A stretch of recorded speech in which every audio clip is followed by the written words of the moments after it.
आप देख रहे हैं डार्क फाइल्स। तो चलिए बढ़ते हैं आज की इस कहानी की ओर। गांव जाने के बाद मेरे पास बस 3 काम ही होते हैं, खाना, सोना और हर रात रमेश काका की कहानियां सुनना। रमेश काका हमें हर रात गांव में घटी सच्ची घटनाएं सुनाया करते थे। रमेश काका का घर हमारे घर से थोड़ी दूरी पर था, तो वहाँ हम रात के 8 बजे तक पहुँच जाया करते थे। रमेश काका अपने घर पर अकेले रहते थे। उनका इस दुनिया में कोई भी नहीं था, इसलिए उनको भी सभी के साथ मिलजुल कर रहने में काफ़ी अच्छा लगता था। ऐसे ही उस रात मैं चलकर रमेश काका के घर गया तो रमेश काका आग जलाकर ताप रहे थे। मुझे देखते ही काका ने कहा, अरे बिंटू, कब आए तुम? इस पर मैंने काका से कहा, वो काका, आज ही सुबह आया हूँ, अभी 2-3 दिन रहूँगा। इस पर काका ने मुझे बैठने को कहा। मेरे बैठते ही वहाँ गांव के और 2-3 लड़के आ गए, जो रोज इसी वक्त काका से कहानी सुनने आया करते थे। ठंड काफ़ी होने के कारण आग के पास बैठने में हमें काफ़ी अच्छा लग रहा था कि तभी मैंने काका से कहा, काका, आज कुछ कहानी बताइए। जिस पर काका ने बताना शुरू किया।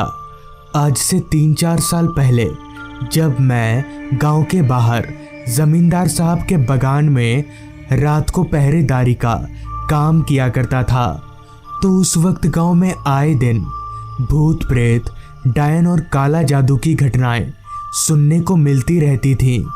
मगर मैं उस समय इन सब बातों पर विश्वास नहीं करता था। लेकिन उस समय गांव वालों का मानना था कि रात होते ही हर रोज गांव में अजीब अजीब सी घटनाएं शुरू हो जाया करती हैं। धीरे धीरे गांव के काफ़ी सारे लोग एकाएक रहस्यमयी तरीके से मरने लगे, मगर मरने वाले लोगों की लाश काफ़ी दिनों के बाद मिलती थी। खैर, मेरी ड्यूटी रोजाना रात के 9 बजे से सुबह के 7 बजे तक की थी, जिस कारण मुझे रात के 8 बजे ही घर से निकलना पड़ता था। ऐसे ही एक रात 8 बजे मैं बगान जाने के लिए अपने घर से निकला, तो बाहर निकलते ही ठंडी ठंडी हवाओं ने मुझे ऊपर से लेकर नीचे तक हिलाकर रख दिया। मैंने जब अपनी निगाहें इधर उधर घुमाई तो रोजाना की तरह सारा गांव मुझे वीरान सा लग रहा था, क्योंकि उस समय जब मैं रात के 8 बजे ड्यूटी जाया करता था तो गांव के सभी लोग डर के मारे अपने घरों में दुबक कर बैठे रहते थे। खैर, मैं और अपना समय जाया ना करके साइकिल को आगे बढ़ाने लगा और बगान जाने वाले रास्ते पर आगे बढ़ने लगा। उस समय हमारे गांव में बिजली तो थी, मगर रास्तों पर लाइट की कोई व्यवस्था नहीं थी, जिस कारण मैं हर रोज टॉर्च का ही सहारा लिया करता था। तो मेरे टॉर्च जलाते ही मेरे टॉर्च की रोशनी को रास्ते पर फैले कोहरे ने चारों तरफ से घेर लिया। कोहरा इतना छाया हुआ था कि मेरी टॉर्च की रोशनी मुझे जितना भी दिख रहा था, सब कुछ धुंधला धुंधला सा दिख रहा था। कुछ देर साइकिल चलाने के बाद मैं गांव के बाहर वाले रास्ते पर पहुंचा, जहां चारों तरफ बस अंधेरा ही अंधेरा फैला हुआ था। वो भी इतना घना अंधेरा कि मेरी टॉर्च की रोशनी भी कम पड़ रही थी। खैर, किसी तरह मैं साइकिल चलाकर बगान पहुंचा, तो वहां सामू मेरा ही इंतज़ार कर रहा था। सामू जो दिन के वक्त इस बगान में पहरेदारी करता है और उसकी ड्यूटी सुबह 7 बजे से रात के 9 बजे तक की होती है।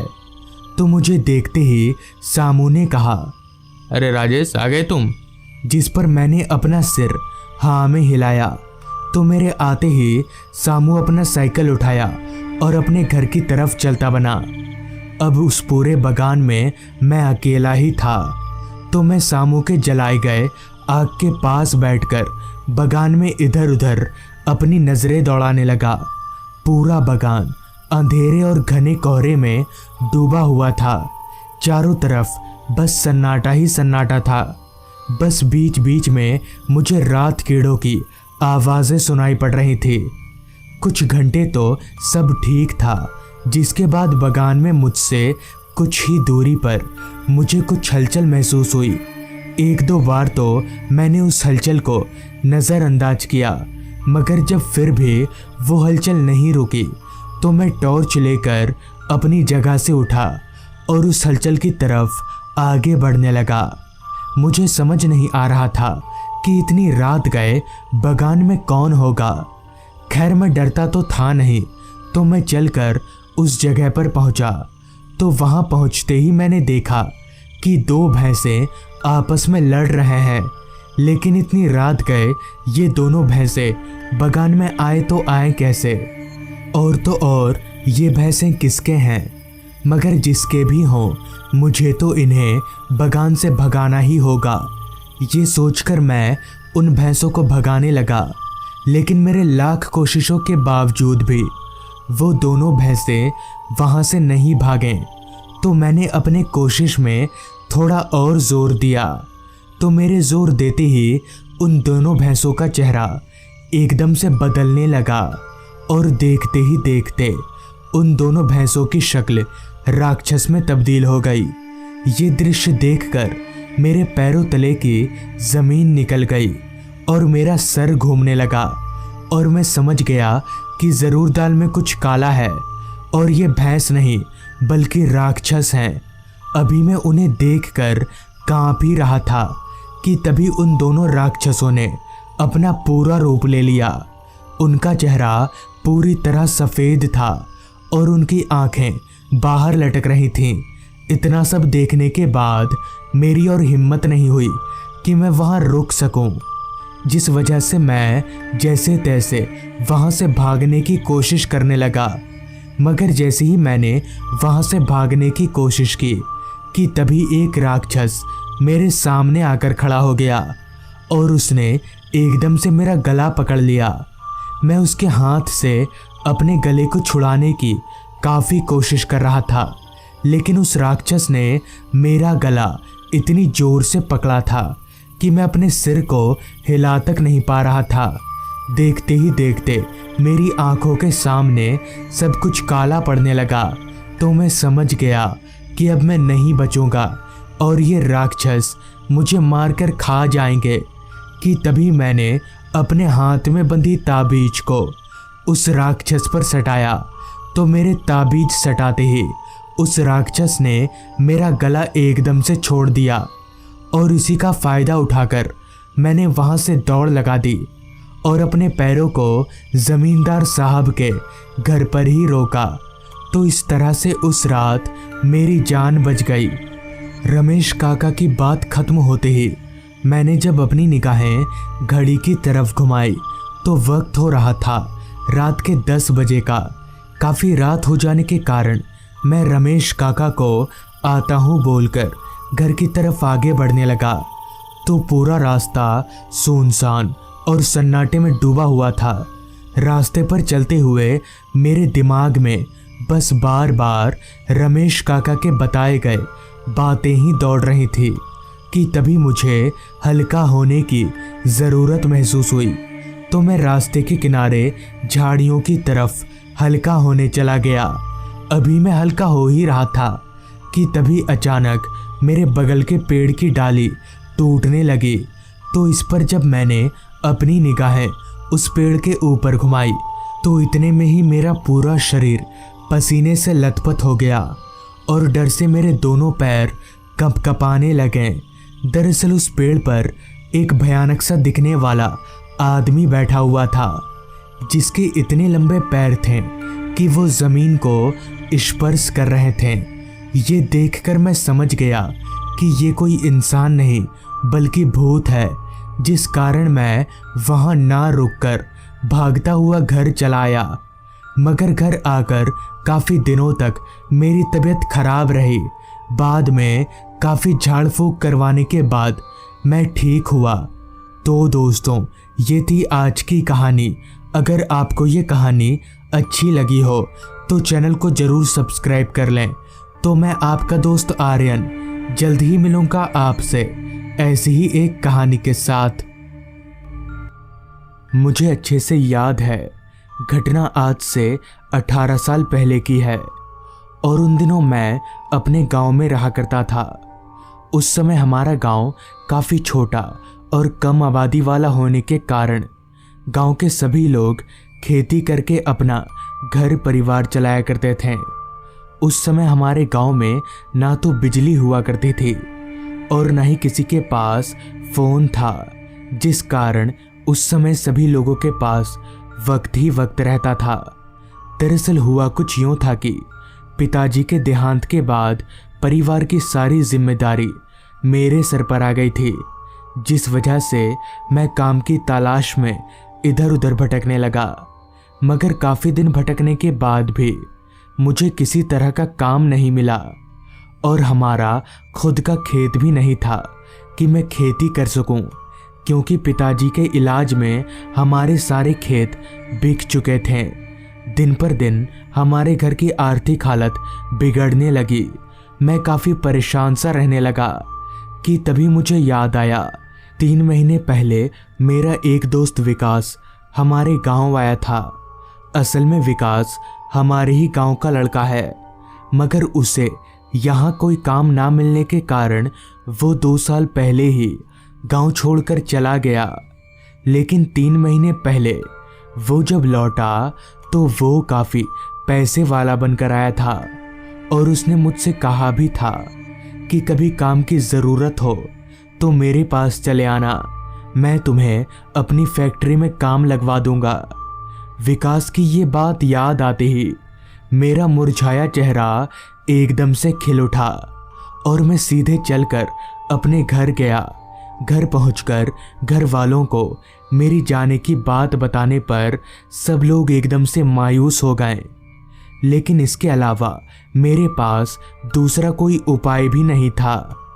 घर वालों को काफ़ी समझाने के बाद मेरे घर वाले मान गए, जिसके बाद मैं उस कागज के चिट्ठे को ढूंढने लगा जिसमें विकास ने अपना पता लिख कर दिया था और उस पते के बिना तो मैं वहां जा भी नहीं सकता।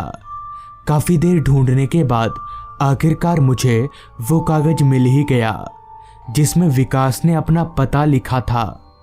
उस कागज के मिलने से मुझे इतनी खुशी हुई कि मानो मुझे पहले महीने की पगार मिली हो, जिसके बाद मैं अगले दिन निकलने की तैयारी में लग गया। सारी तैयारी करने के बाद ठीक अगले दिन सुबह 10 बजे वाली बस पकड़कर विकास के बताए गए जगह यानी बालीपुर गांव के लिए चलता बना। बस में चढ़ते वक्त मैंने कंडक्टर से पूछा था कि बालीपुर गांव यहाँ से कितनी दूर है। इस पर कंडक्टर ने बताया था कि हम शाम के 7 बजे तक बालीपुर पहुँच जाएंगे। बालीपुर गांव से विकास का घर 3 घंटे का रास्ता है, मगर मेरे पास पैसे ना होने के कारण मुझे बालीपुर बस स्टॉप से पैदल ही विकास के घर जाना होगा। इसके अलावा मैं कुछ कर भी नहीं सकता था। खैर, काफ़ी लंबे सफ़र के बाद रात के 7:30 बजे मैं बालीपुर बस स्टॉप पर उतरा। ठंड का मौसम होने के कारण पूरे बस स्टॉप पर मुझे मेरे अलावा और कोई भी नहीं दिख रहा था और ना ही उस बस स्टॉप पर कोई बस खड़ी हुई दिख रही थी। मैंने जब एक बार अपनी नज़र इधर उधर घुमाई तो मुझे पूरे बस स्टॉप पर एक चाय की दुकान ही खुला हुआ दिखा। तो मैं चलकर उस चाय की दुकान पर गया और उस चाय के दुकान वाले को पते का कागज दिखाते हुए कहा, भाई साहब, मुझे इस जगह पर जाना है, तो मैं किधर से जाऊं? जिसके बाद उस चाय वाले ने कागज पर लिखे पते को देखा और अपने हाथ को एक रास्ते की तरफ दिखाता हुआ बोला, ये रास्ता पकड़कर सीधे चले जाइए। उस आदमी के दिखाए गए रास्ते की ओर जब मैंने अपनी निगाहें घुमाई तो वो एक कच्चा रास्ता था जिसके दोनों ओर लंबे लंबे पेड़ थे। खैर, मैं डरता तो था नहीं, जिस वजह से मैं उस चाय वाले के बताए गए रास्ते पर आगे बढ़ने लगा। वो रास्ता पूरी तरह से अंधेरे में डूबा हुआ था। रोशनी का एकमात्र जरिया जो चांद की रोशनी थी, वो भी रास्ते के किनारे लंबे लंबे पेड़ों के कारण रास्ते तक सही से पहुंच नहीं पा रही थी। कोहरा तो पूरे इलाके में इतना फैला हुआ था कि पूरा माहौल कोहरे के कारण धुंधला धुंधला सा पड़ गया था। बीच बीच में आ रही रात कीड़ों की आवाज़ें उस रास्ते को और भी ज़्यादा सुनसान बना रही थी।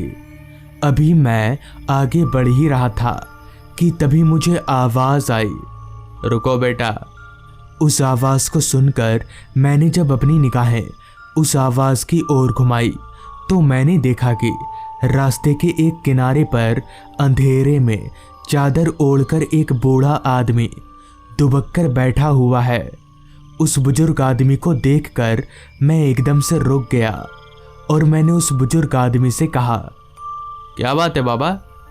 इस पर उस बुजुर्ग आदमी ने कहा, बेटा, रात के वक्त इस रास्ते से मत जाओ, ये रास्ता ठीक नहीं है। उस बुजुर्ग आदमी की बात सुनकर मैंने अपने मन ही मन में कहा, अगर मैं अभी नहीं गया तो हो सकता है विकास कल सुबह काम पर चला जाए, फिर मैं उसे कैसे ढूंढूंगा।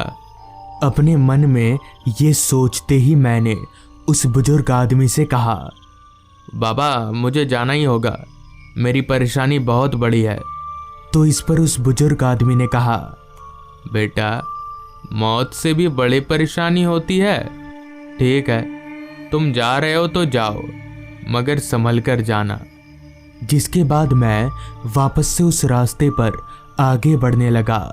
रास्ता पूरी तरह से सुनसान होने के कारण जंगल से आ रही शियारों की आवाज़ मुझे साफ साफ सुनाई पड़ रही थी, जिस कारण मैं अपने कदमों को दबा दबा कर चल रहा था ताकि मेरे चलने की आवाज़ से जंगली जानवर मुझ पर हमला ना कर दे।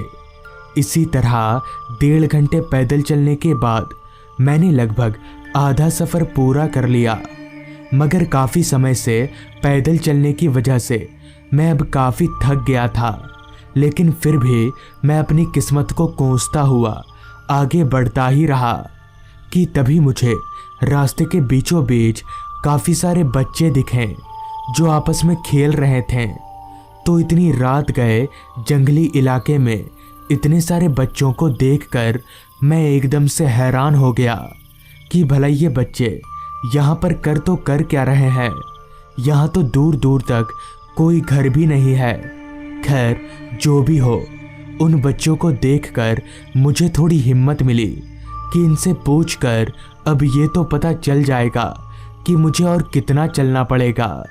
ये सोचकर मैं चलता हुआ उन बच्चों के करीब गया। तो उन बच्चों के करीब जाते ही मैंने एक बात पर गौर किया कि इतने सारे बच्चों में से किसी ने भी कोई कपड़ा नहीं पहना है। तो क्या इन्हें ठंड नहीं लग रही? अभी मैं उन बच्चों को देख ही रहा था कि तभी मेरी नज़र उन बच्चों के बगल में बैठी एक औरत पर गई।